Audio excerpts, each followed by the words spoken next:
자, 19차 시 시작하겠습니다. 자, 19차 시에서 우리 뭐 배웠어요? 자, 우리 지금까지 1차 부등식에 대해서 배워오고 있죠. 1차 부등식을 어떻게 푸는지, 1차 부등식의 성질은 어떻게 되는지, 자, 이런 것들을 배웠어요. 이것을 왜 배웠냐면, 실생활에서 이 1차 부등식을 활용을 해서 문제를 다양한 실생활에서 접할 수 있는 문제들을 풀어내려고 우리가 이런 부등식을 배운 겁니다.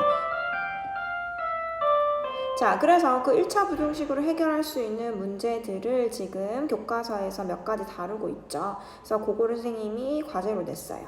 자, 63페이지입니다. 자, 여기 보니까 대지저금통이 하나 있어요. 이 대지저금통을 가지고 우리가 이 문제를 한번 다뤄볼 거예요. 자, 일단은요, 활용 파트에 들어오면 어려워하는 친구들이 있을 것 같은데, 자, 활용 파트에서 문제를 해결해 나가는 순서에 대해서 선생님이 중요하게 생각하는 부분들 몇 가지만 좀 짚어보고 넘어가겠습니다. 자, 먼저는 이 문제가 주어지면요. 자, 어떤 놈을 미지수로 정할 건지 이 미지수를 결정해주는 문제가 있습니다. 자, 미지수를 정할 겁니다. 그래서 이 미지수를 모르는 미지의 수다 이렇게 생각하세요. 모르는 수를 어떻게 정할 건데요? 그렇죠. 모르니까 숫자 1, 2, 3 이렇게 확실하게 얘기해 줄 수 없으니까 변할 수도 있는 수다라고 해서 우리가 변수인 x를 사용해서 나타내요. 자, 여기서 사실은 x, y, z, a, b, c 어떤 문자를 사용해도 알파벳에서 가지고 오면 상관이 없어요. 하지만 우리 교과서에서는 보통 x를 사용하고 있고 중학교의 수준에서는 그래서 선생님도 여기서는 x를 사용해 보려고 합니다. 자, 두 번째.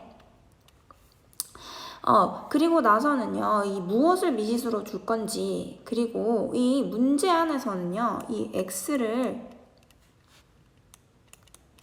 사용해서 문제 안에 있는 조건들이 있습니다. 이 조건들, 지금 첫 번째 문제 같은 경우는 형이 어떻고, 동생이 어떻고, 이런 얘기를 합니다. 그래서 이 조건들을 무엇으로 수학적 기호인 식으로 표현해 볼 겁니다. 자, 그러면 우리 문제로 한번 들어가 봅시다. 자, 먼저 현재 형의 저축액은 9,000원, 동생의 저축액은 5,000원. 다음 주부터 매주 형은 400원, 동생은 1,000원씩 저축을 하기로 했어요. 그럼 지금으로부터 몇 주에 동생의 저축액이 형의 저축액보다 많아지는가? 자, 그러면 여기서 변하는 대상은 뭡니까? 그렇죠. 돈도 변해요. 근데 돈은 뭐에 의해서 변해요? 그렇죠. 시간이 흐름으로 한 주가 흘러감에 따라서 저축을 하기 때문에 돈이 바뀌는 거죠. 그러면 궁극적으로 돈이 바뀌는 이유는 무엇이 바뀌기 때문이라고 생각할 수 있겠어요? 맞아요. 시간이 흐르기 때문에 여기서는 주 단위로 시간이 흐르죠. 그럼 주가 우리의 변수가 되는 거예요. 즉, 자, 봅시다. 자, 첫 번째 문장에서 보니까 현재라는 단어가 있고요. 두 번째 문장에서 보니까 다음 주라는 단어가 있어요. 그리고 나서 세 번째 줄에 보니까 몇 주 후 이런 말이 나오네요. 자, 이 몇 주 후라는 말이 나와요. 이 몇 주 후를 우리 변하는 대상이니까 x라고 두어 보겠습니다. 자, 그리고 나서 자, 동생과 형의 저축액을 비교해야 되죠. 그래서 두 번째 보면 x를 사용해서 조건을 식으로 표현해라 라고 했어요.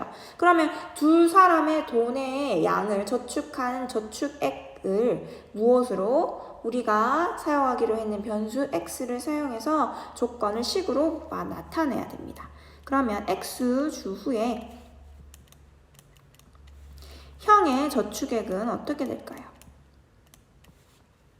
그죠? 원래 가지고 있었던 돈 9,000원에다가 X주 후에 한 주에 얼마씩 400원씩 그러면 일주일 뒤에는 400원이 추가되고 2주일 뒤에는 400원 두 번 더 하니까 800원 3주 뒤에는 400원이 세 번 더해지니까 1,200원 그러니까 400에다가 몇 주 뒤 X주를 곱하면 되겠죠. 그래서 400x 이렇게 되겠고요. 그 다음에 똑같이 x주 후에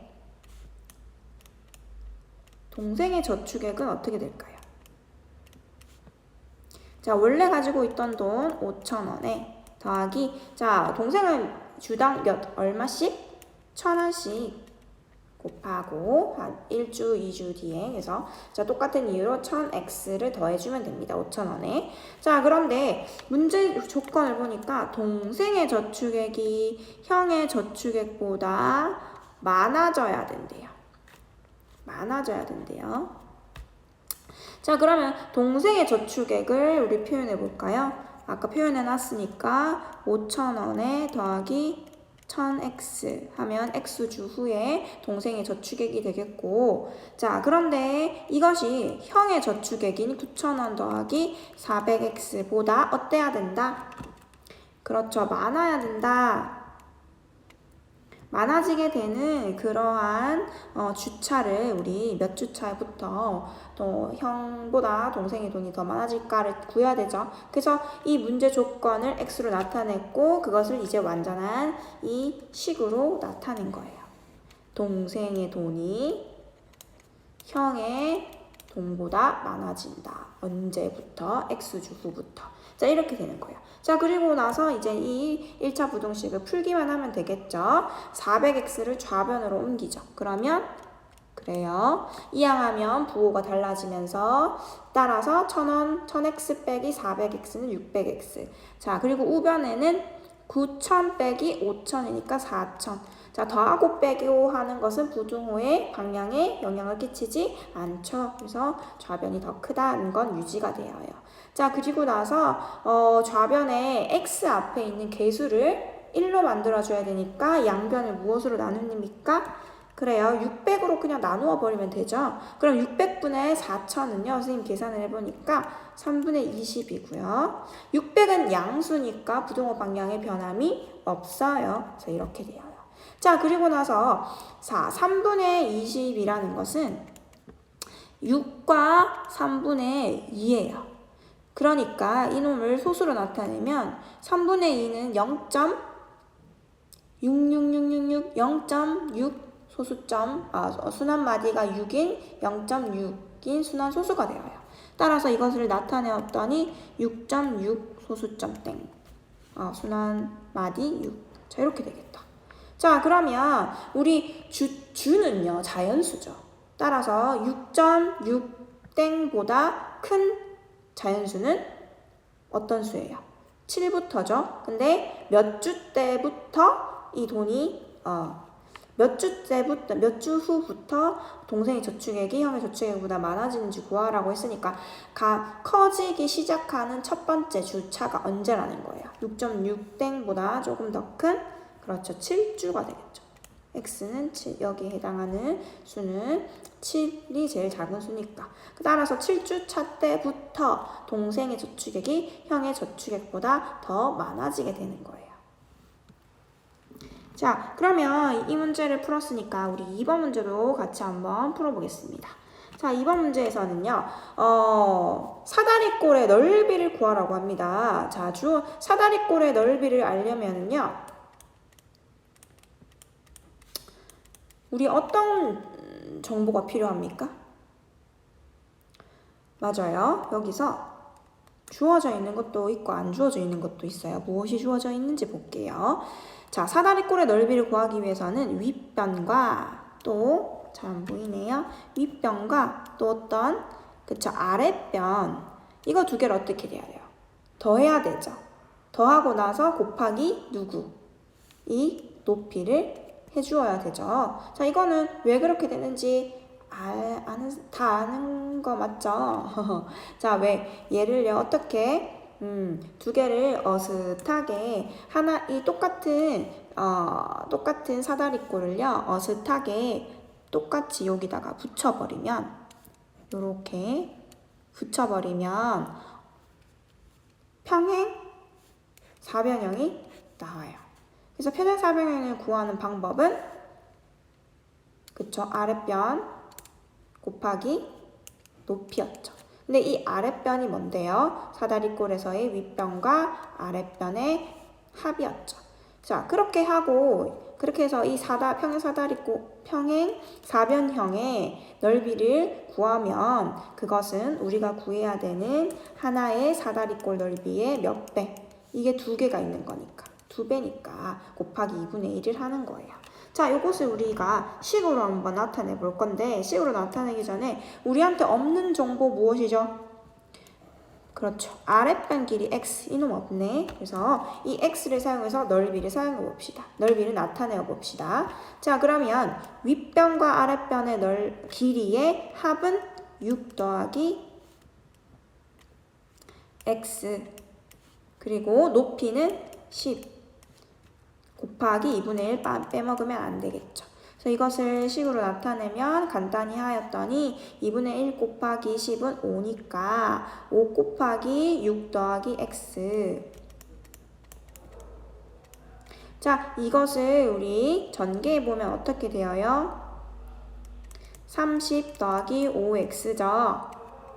그래서 이 넓이가 5x 더하기 30인데 이놈이 누구보다 크도록 72제곱센티미터 이 넓이보다 크도록 이것이 72보다 크도록 하는 범위를 구해라 라고 했어요.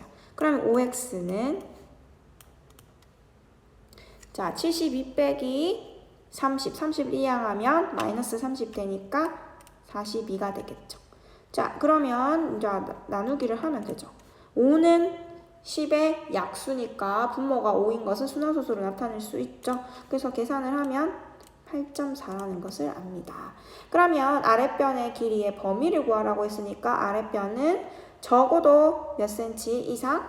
그쵸? 8.4cm보다는 커야 된다라는 것을 우리가 알 수 있을 것 같아요. 자, 그 다음 3번 문제인데 이 3번 문제는 사실 여러분들이 학교에 있으면 문제 만들어서 친구하고 나누어서 풀게 하는 그런 문제인데요.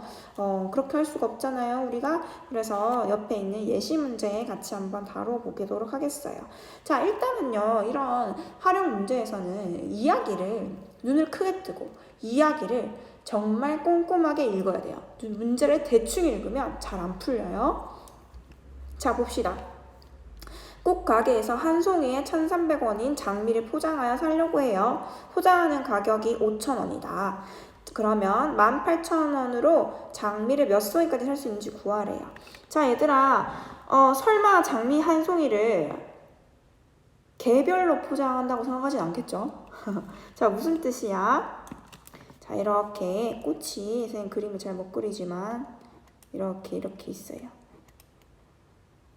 자, 이 꽃이 막 이렇게 다발로 있는데 이것을 한꺼번에 포장하겠죠. 이렇게 포장을 할 거 아니야. 근데 이 포장하는 데 드는 비용이 5,000원이고 꽃 하나는 각각 얼마다? 1,300원이다. 그러면 꽃을 몇 송이까지 살 수 있는지 구하라고 했으니까 몇 송이가 무엇이 되어야 돼요? 우리가 미지수 라고 생각하고 변수 x를 사용해서 표현을 해야 될 것 같아. 그럼 이 꽃다발 하나를 만드는데 드는 전체 비용은 어떻게 될까요? 자, 일단은 1,300원 하는 장미를 몇 송이 모르니까 우리 x라고 두기로 했죠. 그래서 곱하기 x라고 하고 포장 비용이 있으니까 5,000원 이렇게 해주고. 근데 이게 돈이 얼마밖에 없어요. 18,000원밖에 없잖아. 그러면 이 포장비까지 합쳐서 이게 18,000원 넘어가면 될까 안 될까? 18,000원 넘어가면 못 사잖아요. 그러니까 이하가 되어야 되겠죠. 여기서 이하라고 한 것도 눈여겨보세요. 자, 그러면 어떻게 돼요? 자, 계산을 합시다. 그러면 1,300x는 5,000원을 우변으로 이항하면 13,000원 되고 정리를 하면 x는 10보다 같거나 작다. 그럼 최대 몇 송이까지? 10송이까지 살 수 있겠다라는 것을 알 수 있겠다라는 거죠.